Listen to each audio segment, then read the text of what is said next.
Good morning, everyone. A very, very warm welcome to International Women's Day at UNSW. I first extend my respect to and acknowledge the Bedegal people, the traditional owners of this land, to their elders past and present, and on this International Women's Day, especially their women elders. And I extend that acknowledgement to all Aboriginal and Torres Strait Islander people here present today. And I acknowledge that this was and is and always will be Aboriginal land. I am really thrilled to welcome you to this huge event, this celebration of International Women's Day at UNSW. All of us in my division and people who have been helping organise this really greatly appreciate the effort you have put in to get here for an early start, because really we are fully conscious that not everyone can make a breakfast event, and for that reason we will be varying event times in years to come so that everybody, whether you have caring responsibilities at the beginning of the day or the end of the day, or you have classes in the middle of the day, that at some point over the next few years, everyone will have an opportunity to come to the International Women's Day event. But I hasten to add that this is not the only event happening at UNSW today or this week. This whole week has been a celebration of women's equality, working towards equality, actually. And in fact, today, on the library lawn, there is something very special happening. For those of you who are very good at dance movements, there is an IWD flash mob dancing to I Am Woman. Now, I don't know what a flash mob dancing is, but if any of you like the sound of it or know what it is, you are very welcome to join. We have sheets with even the dance instructions available at the door. Please take one on your way out, or just turn up at noon to the library lawn if you want to be in the flash mob. Or the flashier mob. So, the earliest celebration of Women's Day was in New York in 1909. The idea grew and there were major rallies around a whole lot of countries, and in 1911 it was becoming quite a movement. They were demanding equal pay, equal rights, and advocating for peace. The first IWD in Australia took place in 1928, with a rally in Sydney's Domain organised by the militant women's group of the Communist Party. International Women's Day for Women really took off in 1975 when the UN declared International Women's Year, which included a celebration of International Women's Day. And in 1977 they declared the 8th of March as the UN Day for Women's Rights and World Peace. Numerous countries have adopted the date, and in fact, including Australia, and in fact some have a public holiday. Despite this distinguished history of dedicated women and men and others of all gender advocating for equity and many changes in laws and customs, there remains much to be done. A recent look at the 2018 Global Gender Gap Index of the World Economic Forum examines the gap between men and women across 4 fundamental categories: economic participation and opportunity, educational attainment, health and survival, and political empowerment. Across the globe, when they're all averaged out, there is a 68% gap, and it is not women who are at the top of that. Individually, Australia performs better, but what is worrying is that we haven't been maintaining our position on the global list. In 2018, we came 39th. down from 35th the year before, and down from 12th in 2006 when the report was first produced, although, of course, some of that has to do with data gathering. But we should be better than 39th. But International Women's Day is not only thinking about what remains to be done, but it's to celebrate as well. Celebrate the strides that have been made and wonderful achievements. So it is absolutely wonderful, many of you I'm sure already know this, but that yesterday UNSW Scientia Fellow Dr. Angelica Merlo was awarded the 2019 New South Wales Young Woman of the Year Award for her research into drug-resistant cancers. So congratulations to her.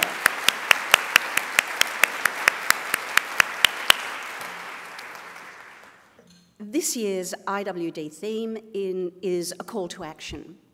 Balance for Better, which promotes the idea that everyone should take responsibility to achieve equality and equity. Gender equity is not just a women's issue, and in fact, it's not a woman's problem.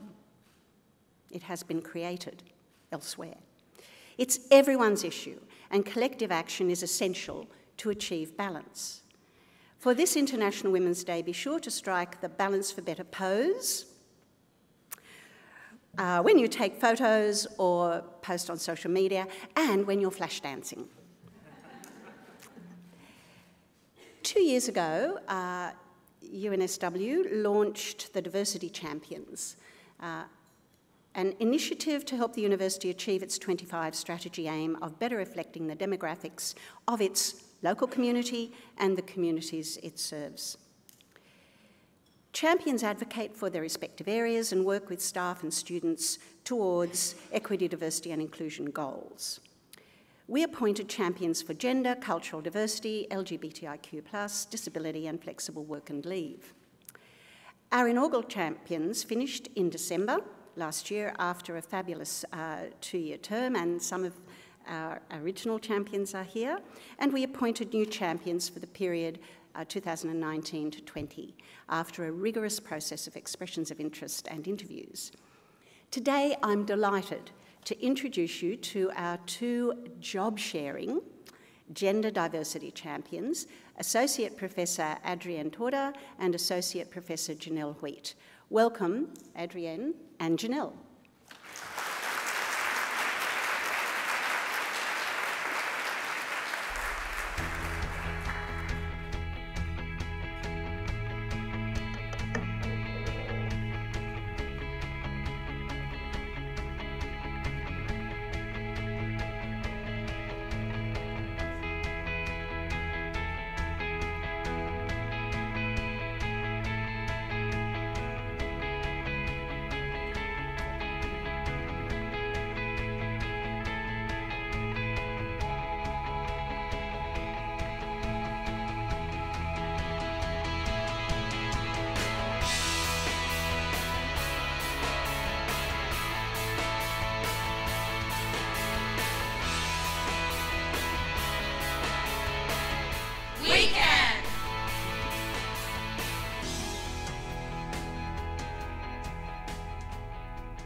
Hi everybody, that's great video. It brings a tear to my eye. Thank you for that lovely introduction, and I'm so thrilled to be here today, as is Janelle. This is our first kind of formal appearance as Gender Champions. My name's Adrienne Torda, I'm a doctor. Actually, let's go with my first slide. I don't really need to say anything. As Fergus says, I brought raw data to show you all. So, I'm going to talk about 2 things very briefly, not for long. Balance for Better is just such a fantastic theme because it's not about us and them. It's not about any kind of people trying to get forward. It's about everybody rising and developing a balance and everybody being able to achieve their potential. And so you might think that that title is really for this slide, but that title actually arose from Wednesday. I took my students on an excursion to La Perouse. And one of them didn't know how to address me. And so within the space of half an hour, he called me these 3 things. Miss, and I said, he goes, Miss, and I went, yeah. And then later on I was herding them around and he goes, Mum. And he goes, is that how I should call you? And I went, call me Professor. And he went, oh, Professor. And, it never occurred to him. And so, but he totally accepted it. And for me, becoming a professor and owning that title is also something quite different because, as you'll notice, everybody just calls me 80. My patients call me 80. My colleagues call me 80. And so I'm trying to own that title as well. So in the space of half an hour, he called me those 3 things. But I like this because it shows personal balance. And I know that the phrase isn't about personal balance, but this slide shows the chaos and the balance in my life. And it shows how at different stages of my life, I have been able to do different things. I have had 4 kids. I have represented Australia in athletics. And I have had times when I've been able to work full-time as a doctor, clinician, doing like 60-hour weeks, times when I've been at home with 4 children under 4. And I'm just like you guys. And that's what I really want you to realise, that you don't need to worry about where you are in your journey. You're somewhere in your journey. And at different times, different things will be your priority. And that we're very lucky to be here at UNSW because I just can't tell you how supported I am. Last year, another thing that happened to me, because I was fractional 0.5 at the university and part-time at the hospital as well, and they said to me, Adi, we know you're working every single day and we know you're working on the weekends as well. Can we pay you for another day a week? And I went, why not? Feel free. And so they did, So I think that here you do have the opportunity to pursue your passions, to be rewarded for what you do, and to also achieve what you want at different stages. As you can see, my youngest children are now 21, and in the last 3 years, that's only when words like leadership have actually come into my daily role and I've started moving into that. Before that, I never even considered it.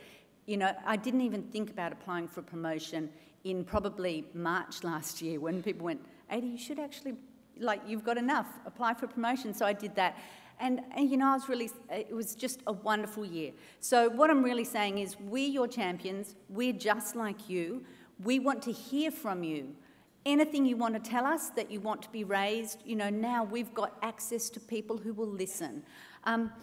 I'm just going to go on to one other aspect about Balance for Better that I think is really important, because everybody in this university realises how important things like academia is. And in relation to my field, medicine, there were some interesting studies done last year by a doctor in States called Julie Silver. And the first thing she did was she looked at the 60 top medical journals who was on the editorial panels. Less than 20% of them are women. And she said, why do we have this imbalance? So she's now publicising that and working for balance on things like representation of women on journals. The other thing she looked at was in the colleges at the different conferences who was getting awards. She looked through, she's a rehab specialist, she looked through the last 48 years. In only 40 of those years not a single woman had received an award. And she said in her specialty, 41% of them are female. And then she said there was one award, the Best Outstanding Trainee in the whole of America, had not ever been won by a woman. And she said this is something called the inexorable zero. And it's used in America, I think, employment litigation. And when you see that kind of thing happening in a group that constitutes 40% of the workforce, there have to be some institutional issues that need to be addressed. And so she's raising awareness for things like that. And I think that as we become more aware about creating a balance, the words have to come from everybody. And most people are buying in because they realise that in order to achieve the best in any company, any institution, you've got a 50-50, not exactly those, we've got other genders as well, but we've got to achieve the best from our entire workforce, we've got to find balance. So thank you.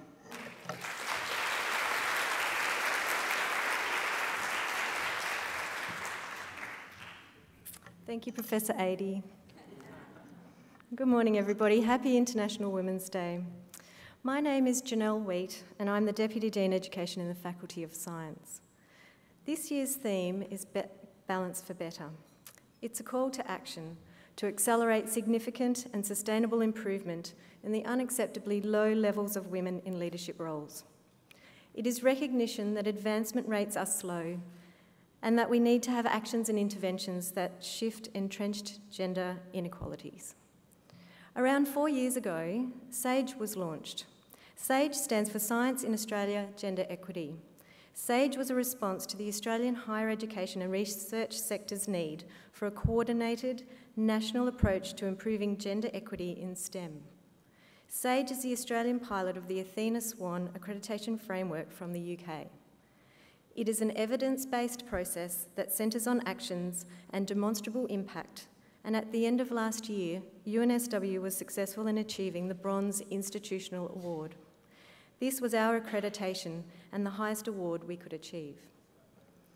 As gender champions, one of our responsibilities is to support the delivery of the UNSW Athena Swan Action Plan across all faculties, including professional and academic staff and also students. We will work with female and male decision makers of UNSW to address the actions and break down gender barriers. As Adi mentioned, we all have to do this together. In addition, we have a passionate and diverse working party and a super active interest group, a strong demonstration of the momentum and the commitment of the UNSW community. These groups consist of amazing student representatives like Ruby, who you'll hear from in a moment, and also men and women from all faculties and across other parts of the university. They will help us to lead and deliver our strategy over the next 2 years. We have strategic initiatives that will impact across all of these groups. We will also be working with the other champions where our strategies intersect and where it will be possible to make a bigger impact. The gender champion role is a privilege. It is an opportunity to lead the commitment of equality between women and men and to ensure the right of all members of our UNSW community are treated equally, regardless of gender identity or gender expression. I would like to finish with a quote from Ruth Bader Ginsburg. "Women belong in all places where decisions are being made. It shouldn't be that women are the exception." Balance for Better is not a slogan, it's a mantra to live by. We still have much more to do before we truly reach a better world where our economies and our communities are thriving because we have a balance of genders in decision-making roles. I'm confident with the commitment made by the Vice-Chancellor to appoint the very first DVC, Equity, Diversity and Inclusion, Professor Eileen Baldry, the strong commitment behind the Athena Swan Action Plan, and the appointment of gender champions, that we're going to make a difference. Happy International Women's Day.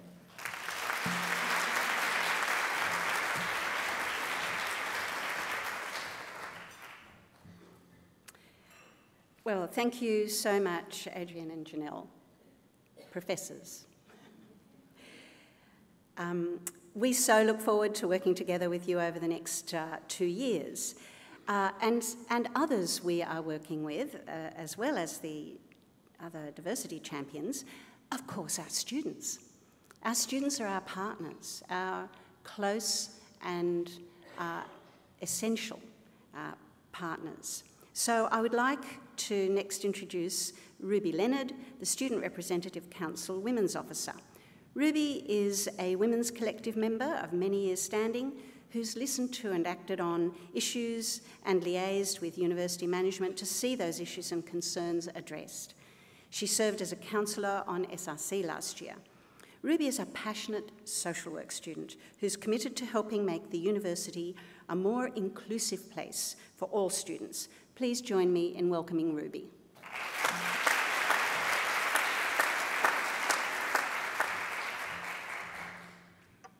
Good morning. I would like to start by acknowledging the Bedegal people whose land we're on today and pay my respects to elders past, present and emerging, and to any Aboriginal and Torres Strait Islander people here with us today, especially Indigenous women who represent the NAIDOC theme Because of Her We Can, and who have led feminist battles for centuries. Always was, always will be, Aboriginal land. My name is Ruby Leonard, and I'm the SRC Women's Officer for 2019 and a third-year social work student. I'd like to thank the EDI team for their invite this morning to speak. I'm honoured to speak among such esteemed guests and colleagues who I admire greatly. I'm a feminist from my nan, a woman born in 1921 who, despite suffering gendered violence her entire life, became a mother and a successful journalist. But I'm also a feminist for my other nan, a woman who dedicated her life to raising her 4 children. I'm a feminist because both these life paths are admirable, but one didn't get to make the choice. One had her life path chosen for her because of gender roles, many that still exist around the world today. The theme for International Women's Day this year is Balance for Better. But is balance achievable? Personally, I think balance is unachievable, but I can see its appeal. Balance represents a binary.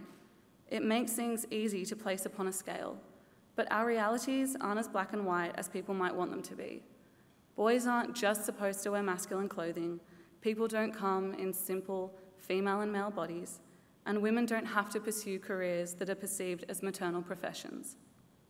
So while balance is good, my purpose as a feminist is to break down these binaries. I'm a feminist for my dad, a man with 3 daughters who I had to explain to what the wage gap was only 3 years ago. A man who used to think feminism meant not shaving your legs. He likes to call me a Bolshevik. A man who called me the week after Aya Masarari was murdered in Melbourne, begging me to please take Ubers home instead of my usual walk and bus. A man who, after much discussion, now recognises the importance of gender quotas and the importance of amplifying voices that aren't his. Feminism has come an extremely long way. Only recently we won safe access zones around abortion clinics in New South Wales.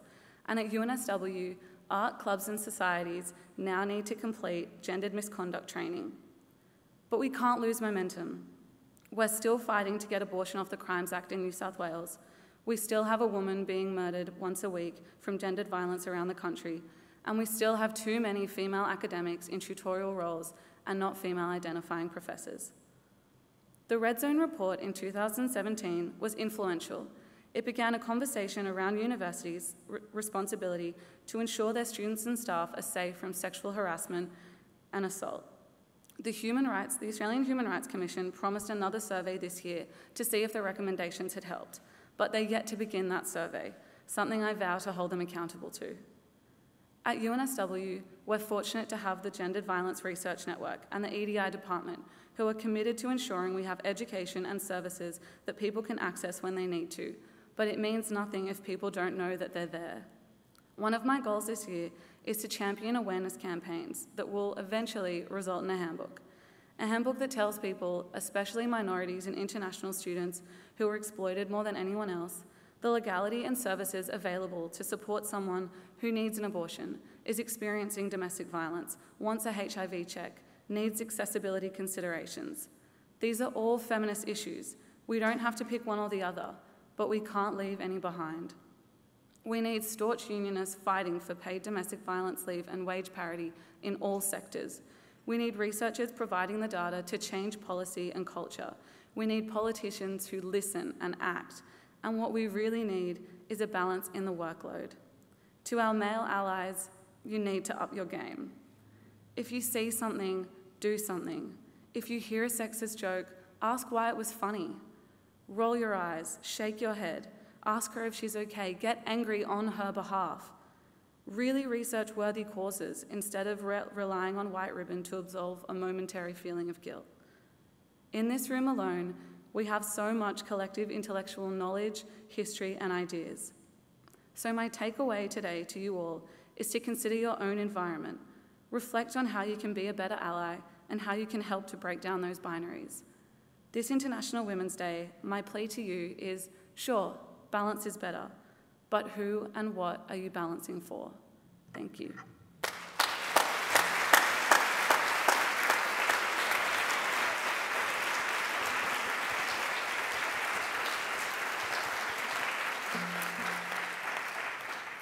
Thank you, Ruby. It is wonderful to know that we have such exceptional students and we have such exceptional people in this university who critically analyse what needs to be analysed. So thank you very much, Ruby. I'm delighted now to introduce to you the Honourable Margaret Beazley, AOQC, Governor-Designate of New South Wales. The Honourable Margaret Beazley has the distinction of having been the first woman president of the New South Wales Court of Appeal, serving in that role from 2013 until last month. In May this year, she will become the Governor of New South Wales. There are numerous firsts in the Honourable Margaret Beazley's distinguished legal career. She was the first woman to sit solely as a judge of the Federal Court in Australia. She was the first woman to be appointed as a judge on the New South Wales Court of Appeal. She has also worked as a legal academic and throughout her career generously mentored many young legal professionals. This was apparently quite different to the treatment she received on the whole on being admitted to the bar. Unlike the advice and support she has provided and provides to young people coming into the profession, more senior male members of the profession's advice to her was that they didn't welcome a woman in their ranks particularly, and that in their view, women should really practice family law. Furthermore, and apparently almost as important, women shouldn't wear trousers. Luckily for us, she ignored all of that advice and practiced in a number of areas, including commercial law, continued to progress and succeed, and actually wore trousers. At the same time, she juggled marriage and motherhood, raising 3 children. In 2006, Margaret Beazley was made Officer of the Order of Australia for service to the judiciary and law and for her efforts in the advancement of women in the legal profession and the community. Now, as I mentioned, she's only a few weeks away from taking up the role of Governor of New South Wales. Please join me in welcoming to UNSW the Honourable Margaret Beazley.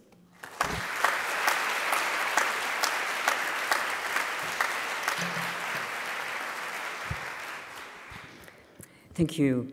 It's an extraordinary honour to be asked to be here today. And I must say, having sat there, not only listening to the first 2 speakers, but as Ruby spoke, I thought, let's just tear up the notes and move straight to question and answer. I think that was just the most extraordinary, overview, Ruby, and I think has already been acknowledged. I think where this country is in very good hands when we have emerging young people such as Ruby coming forward. Of course, women's organisations generally were formed because if you went to an event once upon a time, no one would talk to you because you'd be the only woman in the room. So how wonderful is it here today, not only that there are so many women in the room, and we do welcome the others as well, but across so many disciplines. That to me is what these days is absolutely so exciting. I'll just very quickly tell you a little bit about the story of the red pantsuit, which I wasn't going to do, but seeing as it's been raised. I don't wear pants all the time, can I tell you? But my life at the bar was one where it was a mostly male profession, and where most of those males in that mostly male profession considered that they had the right to define my role within the profession, without any regard to my preferences, without any acknowledgement of what I hoped was my real ability, and indeed without any regard whatsoever to my aspirations as to the type of work I wanted to do. So that was, if I had a really big bugbear about my time at the bar, it was that everybody else, i.e. my male colleagues, considered that they had the right to define me. And I didn't think they had that right at all. So when I did hear that one of my judicial colleagues didn't approve of women in pants in a professional setting, I thought, well, this is not going to continue, is it? So at my very first judges' meeting, I wore a red pantsuit.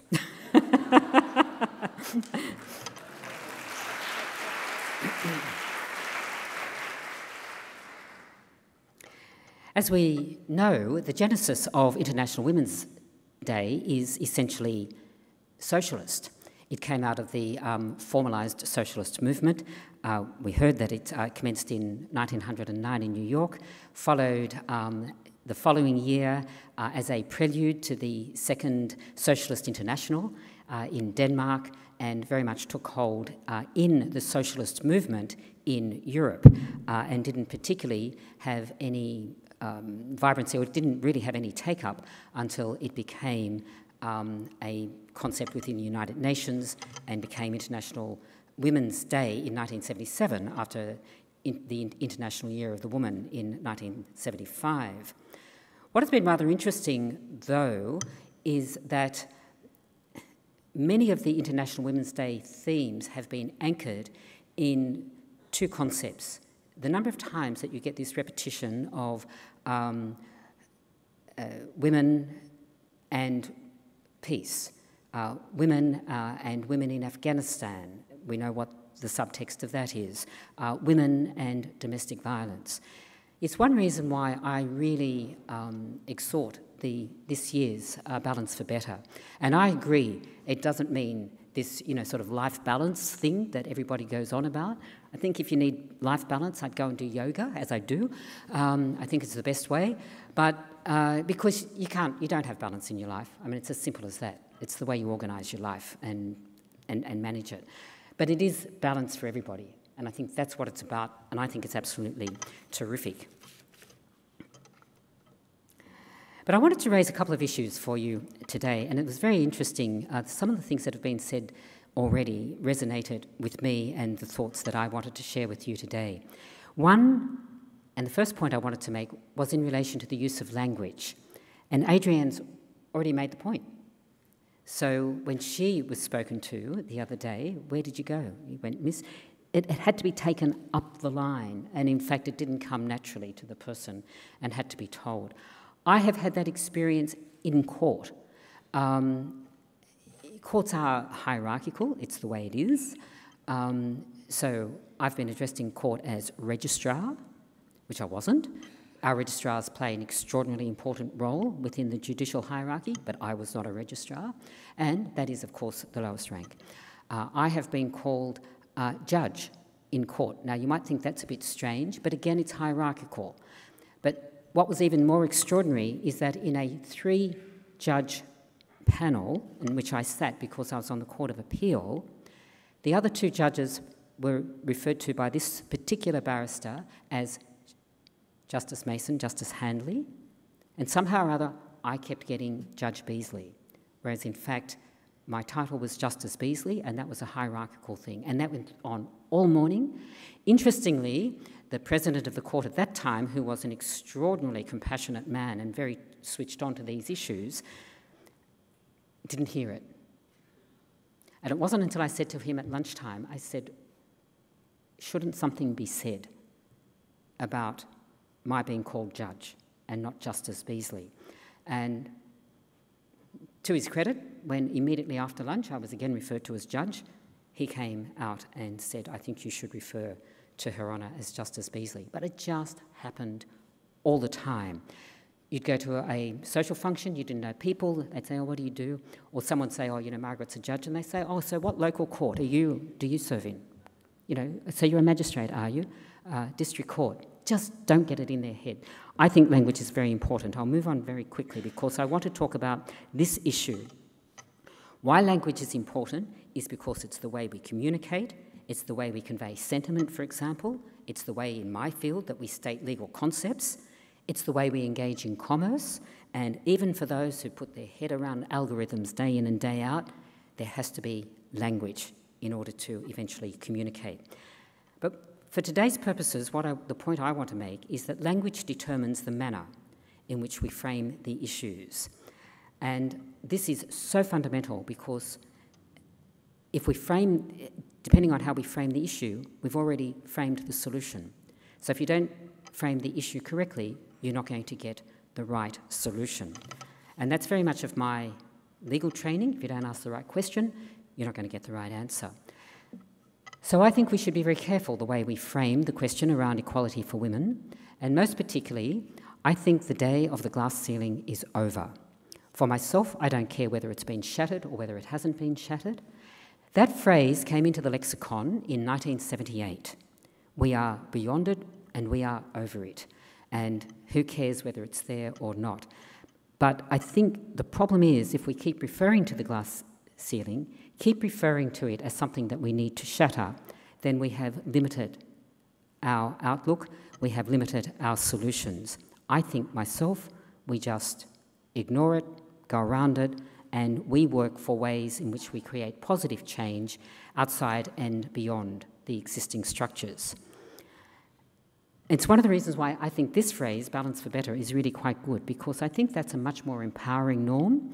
I think it gives everybody, not only women, but everybody, agency to act, and it moves us away from that self-limitation on the balance. It enables us to refocus on what our society really should look like and what it really should be. So why do we talk about, and why are we still talking about, gender equality in particular? I think it's gender equality across society, but let's talk about it in the workplace for the moment. Why is it desirable? I mean, I keep asking myself, you know, being around professionally at least for 40 years, why are we still having the discussion? Come on, people. Let's get on with doing what it is that we should be doing, men and women. Which is, I think, a real question about unconscious bias, and I won't go to that today. I'll just throw that out there for you all to think about. But gender equality in the workforce is an end in itself. Fairness, first, it's fair. Fairness and justice dictates that we remove the barriers. But I don't think we should care about gender equality just because it is the right thing to do. I think in this day, where we really need very adept analysis of what's going on in the world, it's the analysis of the things that gender equality do that is going to make it a reality. So all the studies tell us that there's a clear correlation between gender equality and gross domestic product. There's a clear correlation between gender equality and economic competitiveness, which in turn feeds back into the GDP. And there's a clear correlation between gender equality and human development. Now, I know people are always going to be wanting to, you know, sort of cut that down and look for causation and correlation, and is this really correct? The studies which have been done prove it. I'll only mention one, and that is the Grattan Institute has done a study around this, and they estimate that a 6% increase in female participation in the Australian workforce could add $25 billion to Australia's GDP. Wouldn't that just be fantastic? And if you go onto the World Bank statistics, that figure is just replicated throughout the world. Why, therefore, do we have a gender pay gap? It's the second issue that I wish to raise. I have been extraordinarily fortunate to work not as a barrister with equal pay, because the female barristers in New South Wales, the statistics say that they earn 38% less than their equivalent male colleagues. But it was when I became a judge that I was in an equal pay situation. I was fortunate that I was appointed to a position which is really at the top of the judicial hierarchy, but it goes all the way through the hierarchies of judicial life, that the pay is equal. It is in academic circles, although the pay generally in academia is not terrific, and if you have barriers to promotion, then you don't actually have equal pay in the real sense. But why is that important? It's a fairness matter. When you think about when you have any sense of unfairness in the workplace, what happens? It gravitates towards discontent and grievances. So instead of having a productive environment, the risk is one where you continually get this simmering cauldron of discontent. I also want to raise the question of quotas and targets. I think this is something that we need to have a discussion around. It's something where over the years I've sometimes not thought about very much, but increasingly have thought about. I came from that generation of women where we didn't have targets, and if you really wanted to succeed, you just had to get on and do it. And that was very much my personal philosophy. But I do have a bit of a problem about quotas. I think if you set up a quota, it can be self-defeating. If you don't achieve it, what happens? well, is it worth it? And also, I think having a quota can be subject to a lot of criticism, and I don't think you set things up to fail. But if you really start looking at targets, I think you're looking at something conceptually quite different, and at least it should be considered to be conceptually different. And I've, talked to women around the world in all sorts of professions, senior professions, and we're all starting to say the same thing. We all thought this was going to happen organically as we got more and more women into the professions, more and more women they didn't have to prove they were competent. We are competent, we're professional, we're as competent as the men according to our abilities. We just thought it was going to happen, and it hasn't happened. So we're talking about this 50 years later, and we shouldn't be. So perhaps we do need targets to work towards. And I think most organisations where they've had a sense of targets, they've lifted their game, and those organisations that haven't had it, female representation has slipped behind. So every now and then I think you do need a tool to ensure that what ought to be the case becomes the case.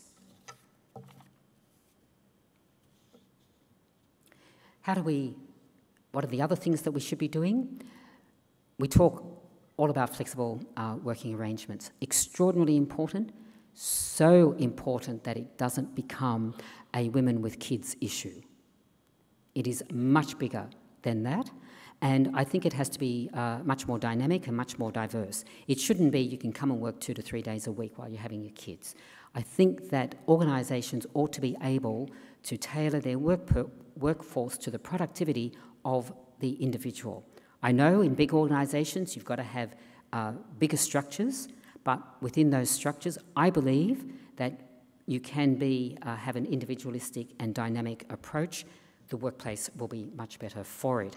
And indeed, there's been a study done of a Fortune 500 company in the United States that did introduce flexible working arrangements across the board, and the evaluation was that the employees were happier, healthier, and as significantly for that organisation, more productive when a flexible work program was introduced across the board. And the same has happened in a number of law firms. There's a particular law firm in New Zealand which just allowed people to work 4 days a week and paid them for 5. And the productivity was exactly the same. It was absolutely extraordinary. So, leaders, all of you and all of us, let's be bold. Let's start doing some of these things. All of you, professionals, and all of us, professionals, let's be confident and go forward in that boldness. But I think it's wonderful that on International Women's Day we can actually celebrate an extraordinary amount of success and go dancing, hey?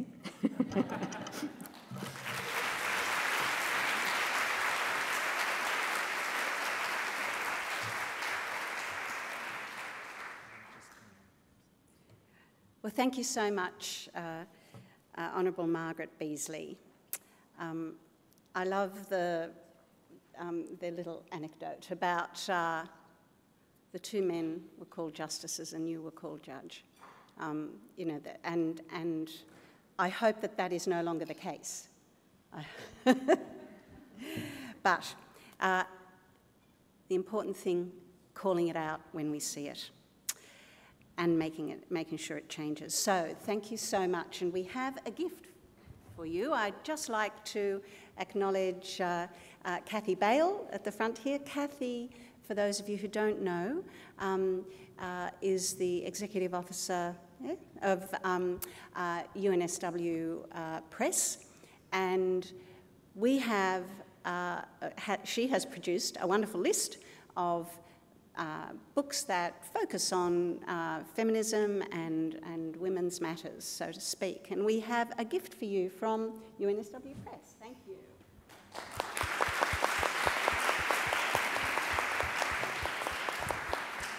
So we have a few minutes, we have 10 minutes or a little less, for questions and discussion. Now you've heard some fairly provocative things that you may or may not agree with, this is the place to... We are a university. We hammer out. We have intellectual freedom of speech, in case you hadn't realised that from last year. So please, questions, we have microphones. Who would like to ask a question, direct a question? Thank you.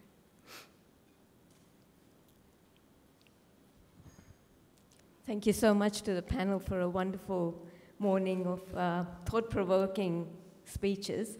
I have a question for all of you, and maybe it's a bit heretic for me to say. Is our celebration of an International Women's Day actually a barrier for us to move forward? And the reason I say this is, while I'm all for celebrating women's achievements, if you look around the room today, how many men do we have? I mean, they're the ones we're trying to educate and convert. Ruby had a lot of things to say about that, and I just feel, and I just anecdotally talking to my group of researchers, my postdocs, and they say, oh, you're going out there to celebrate International Women's Day. What do we have to do with that all? So I'm just wondering if we should, I don't know whether we change the narrative or something where we encourage at least 50% of the people in this room to be men, to listen to what we have to say. Otherwise, it's just preaching to the converted. Thank you. You all have microphones, so... Either Janelle or I are happy to take this. You go first. Minoti, I agree with you, absolutely. It's about changing the narrative. We need to have more men in this room because we can't make a difference without them. So, but I still think we need to celebrate and talk about the issues. So it's something in there about how we actually pitch it next year. Yeah, what we call it. Yeah, and I think it's an aspirational thing that one day this room will be balanced in terms of the genders represented here. And I thank you, brave men who are here today. We love you. And, you know, we're really taking this on board this year, and we're looking at finding out how, that's part of our strategy, which is in development, but we're looking at how we change that narrative and how we engage it. And, you know, there are programs already happening. There's the Male Champions of Change and there's He for She. And we're really looking at leadership buy-in at this institution as one of our major focuses this year, so that next year the narrative, the landscape will just be different. That's what we want. We want everybody to be just as involved in everything. I'm all for celebrating International Men's Day, International Different Pronouns Day. I'll go anywhere for free breakfast, basically.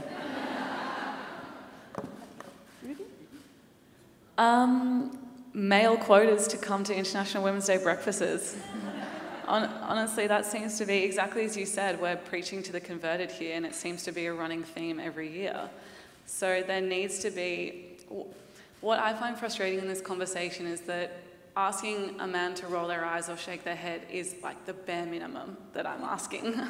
Like every day we're really having to put ourselves out there and put ourselves in quite like threatening, aggressive situations sometimes to be a feminist. So I think that asking for the bare minimum really isn't asking for a lot, and to come to a breakfast and get free breakfast and educate yourself so that it's not our job to educate you. Come on. Yeah, sorry. Oh, well, I've been saying it for 40 years. So we all agree. So how do you change it? Do you have a quota? Maybe a target? But maybe for those men who are here today, it would be good to know whether they're interested, whether they've learnt anything, whether their vision has widened, and next year, would they bring 3 others? Yes. Yeah, you know, I just really think it's really quite important. But, you know, women take leadership in so many ways. I was talking about this with my husband the other day, as one of our friends had died of secondary to prostate cancer. And as I said to him, you know, prostate cancer really got on the medical map as a significant health issue because women were so active in relation to breast cancer. And when that happened, as I understand it, and I was a little bit involved with it at the time, many years ago, the men began to say, hang on a minute, what about us? So if we need to find ways to help the men to catch up with us, then we should be providing those avenues. Thank you. We've got a question over here. Yes. Hello, my name is Mira Kim from School of Humanities and Languages. I have a specific question to Associate Professor Tara. I really like your graphs, and I have a particular question on your happiness level. So if I remember correctly, your happiness is quite high, and it was quite low at the very beginning, and then it reached to the top, and then it has been very stable. So I want to know how you reach that level of happiness, and how come you maintain that level of happiness? Okay, so you want the discussion part of my paper that goes with the raw data. So I suppose the level of happiness being lower was when I was doing my training and going through a lot of exams, and there's a huge amount of stress, as anybody would have read in the press, you know, associated with being a junior doctor, because not only are you managing a huge amount of responsibility in terms of patients, but every night you're studying for these exams. So it's tiredness, I think, is a big thing there. And you can say, well, what about the tiredness further on? I should have overlaid the tiredness because that's been constant. But, and I think that then I had my children, and I think I really had to grapple with a lot of big questions for myself in terms of how was I going to set my priorities. And for about 5 minutes, I went, my kids. You know, so that's why you'll see my productivity at work went down incredibly, because I had 4 children within 40 months, and I was like, if I don't spend time with these guys, they're going to be grown up and I'm going to miss it. And so I went, I don't care, you know, I'll do things. I did a PhD and I did other stuff that I could get through, but, and my work has gradually crept up as I've had to drive less to soccer. And so, but I've loved those minutes with my children. I just went, what gives me happiness? And so now my children are much more independent, and I'm getting a huge amount of happiness from my work. And I think sometimes we just have to really ask that question, what gives you happiness? And probably we don't do that enough, and we start working to please others or start doing various things that are, you know, not for what we want to do. I think I've got a lot of Gen X kids. They're much better at it than we are. They don't do stuff just because they have to. They will go, no, I'm not doing that. And they just don't do it. They will set their own boundaries. Am I right? They will make better life, work, balance decisions earlier on without the agony that we may have about what our priorities are. And so I think, you know, echoing what Margaret said, you know, you really have to think about what you want to do. You have to think for yourself, not let other people think for you. And like I said, 3 years ago, leadership was not in my idea about my personal role. And it's because other people have said to me, you're doing all of this, own it. And so now I am trying to own what I do, even the title of professor, which still feels uncomfortable for me. Ruby, any comments? No? Hope you get to keep as happy as you are. Yeah, I'm an optimist. I'll just add one thing. First of all, I think it helps to have a 90% full glass type personality, which I think you do. You know, you need more than 50%. You know, those are half full, half empty type thing. I think that positive personality is really very, very helpful in that overall achievement. But one of the things, I started thinking about this quite a long time ago, and I really haven't developed any strategies or thoughts on it. But I think we really need to start working towards a workplace where there is an understanding of minimum competencies to maintain your level of seniority, if I can use that word. So that, let's just say you go off to have children and you can't work full-time, it doesn't suit your family arrangements to work full-time. So what is the level of work you need to be doing to be able to maintain the competency so that you do not slip behind in your what would otherwise have been considered to be a normal progression? Now, I think the doctors are quite good at this because I think they know how much clinical work you need to do to remain competent. Now, why isn't that translating into the professional progression system, if I can put it in those terms. And why aren't we looking at that overall? You know, I actually think, because happiness also, it's not only this personal and family and relationship fulfillment, it's the satisfaction, it's the work satisfaction. So if you can maintain the work satisfaction and not slip behind professionally, and I just don't see why we can't have that sort of thinking and that sort of restructuring to enable women not to be in the workforce for 10 years and not have the same level and opportunities for promotion as do those who have worked in it full time. Well, just on that, it goes back to what you were talking about before with unconscious bias, is that it's not just once you leave the workforce, if you're having a child, that you can't be at work, but it's also the unconscious bias that some people aren't given the opportunity for the promotion based on the assumption that they're going to leave to have a kid. So it's starting quite low. A book that I would recommend that looks really into this kind of stuff is The Wife Drought by Annabelle Crabb. It looks at how parenting, it doesn't work for the man or the woman. But she has some really amazing research looking into, she talked to 35 CEOs, and 32 out of the 35 CEO men who were barely at home called themselves family men. Okay. Whereas the women counterparts didn't call themselves family women, but they were still doing majority of the household work. It's the thing that even when a woman has a high up position, it's not dropping her house load, whereas that doesn't equate on the other side. And I recognise that I'm being a bit negative to men, and I'm not trying to do that, but I'm just saying that balance. Yeah. I am so sorry we have run out of time, but there are a couple of things to come. Look under your chair. Oh no, not up here, down there. Look under your chair. If you have a little piece of paper that says you have won a door prize, this is what you have won. Emma has won. So there should be... No, I got the upholstery care instructions.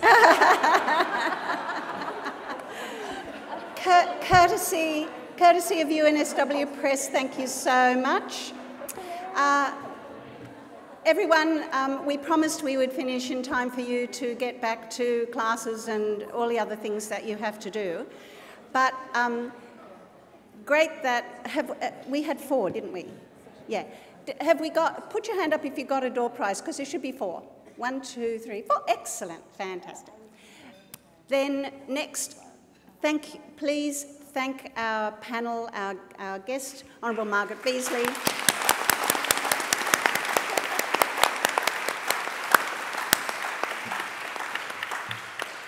There is still breakfast out there. You can have a second breakfast. You will need it if you're going to do the flash dance. And thank you so much for coming. We will have an International Women's Day event next year. Well, there will be many. But every day at this university, we are working towards equity and equality for everyone. So everybody is doing that. Thank you.